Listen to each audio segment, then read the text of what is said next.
Hey everyone, Chloe here, and welcome back to my channel. And if you are new here, welcome. So let's get into cheating because I know that many of my viewers and my listeners are curious to know where Chloe stands on cheating and infidelity. So this video is going to address that. And I'm also going to address Nick Cannon's comments, his silly rabbit comments, his immature comments on wanting to be caught when he cheated on his ex, Christina Milian. So I would like to start out by saying that both men and women cheat and that how a person views cheating depends on their age, their stature, their culture, and their tolerance level. For some women, cheating is the highest form of betrayal. And for some women, cheating simply isn't a deal breaker. Again, it depends on the person. But one thing that we all can agree upon is that cheating is a big club that has a lot of members, and that both men and women are guilty of being unfaithful. And those are just the facts. But we all know that the onus of cheating is normally put upon men because men have a slightly higher edge over women when it comes to cheating.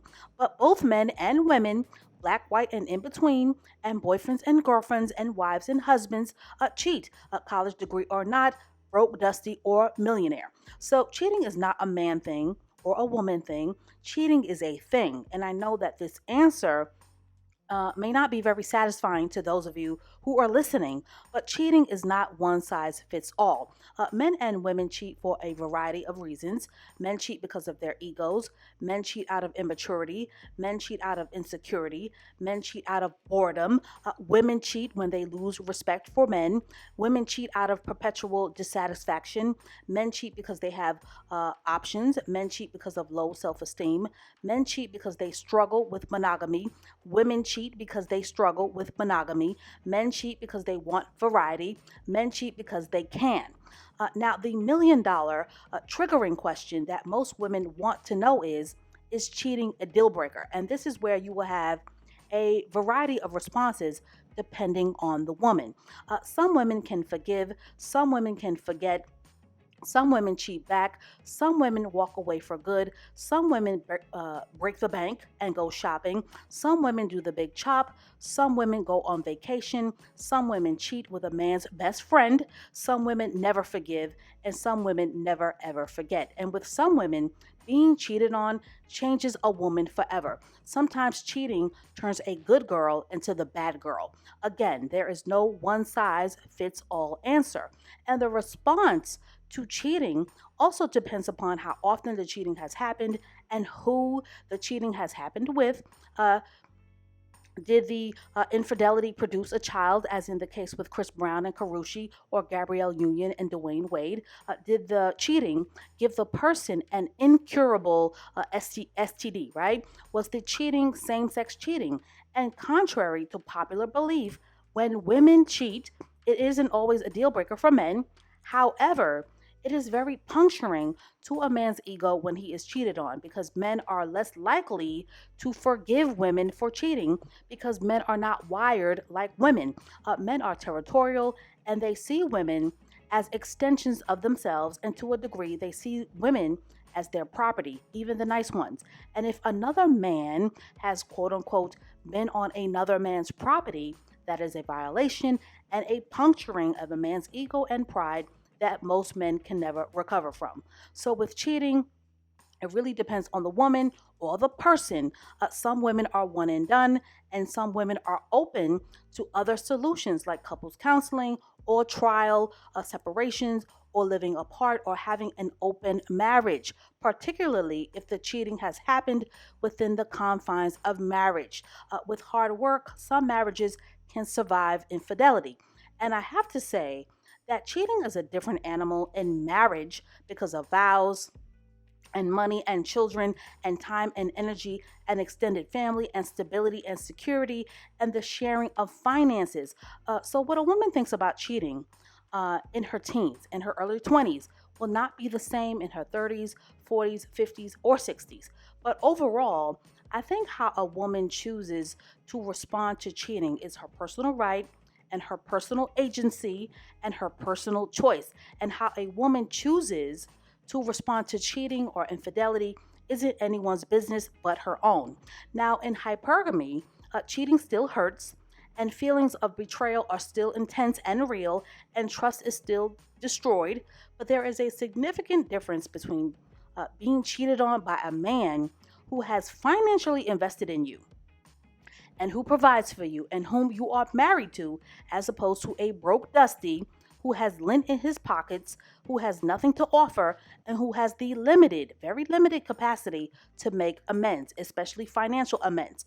Cheating in and of itself can be devastating, but being cheated on by a Dusty is a recipe for rage on steroids, because that is when a woman becomes livid and her resentment is triggered for being a dust bunny and being a man's 50-50 ride or die, and for allowing role reversal to thrive in her relationship.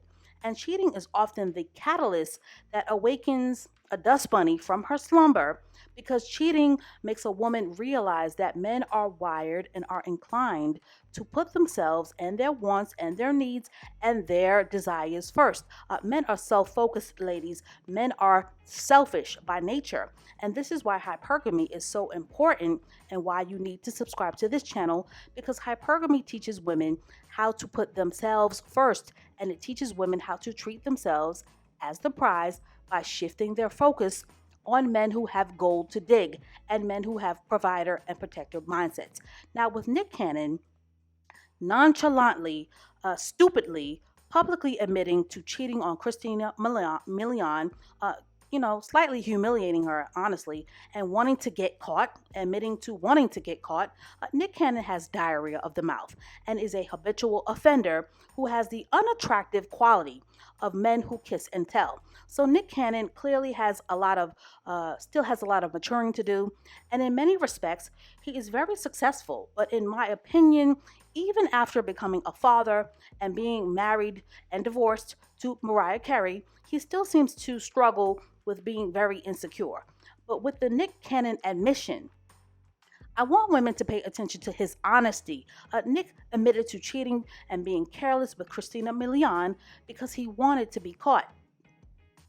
And he cheated because, in his own words, he didn't care less. And with men, their actions are their truth. And there is no gray area with this, ladies. They either want you or they don't, or they'll either chase you or they won't. So that's all I have to say on this for now. Nick Cannon is an immature clown, but for my listeners, it is very important for a woman to not only understand the complexities of cheating, but to understand that when a person shows you who they are, when a person tells you who they are, believe them. And when a person shows you that they don't care, believe them. And when a person chooses disrespect over integrity, knowing how to walk away, ladies, is your superpower, especially in hypergamy. Don't chase, don't beg, don't grovel, and don't allow a man to embarrass you or to humiliate you or to skull drag you. Just pull out the cancel couch and make them sit on it, because men notice your absence more than they notice your presence. With men, especially immature men, they will always test your boundaries and your limits. And when women don't draw the lines in the sand, not only will you be cheated on left and right, but a man's disrespect of you will know no bounds. So let me know your thoughts on cheating in the comments section below. And stay tuned for more videos to come, and I will catch up with you in the next one.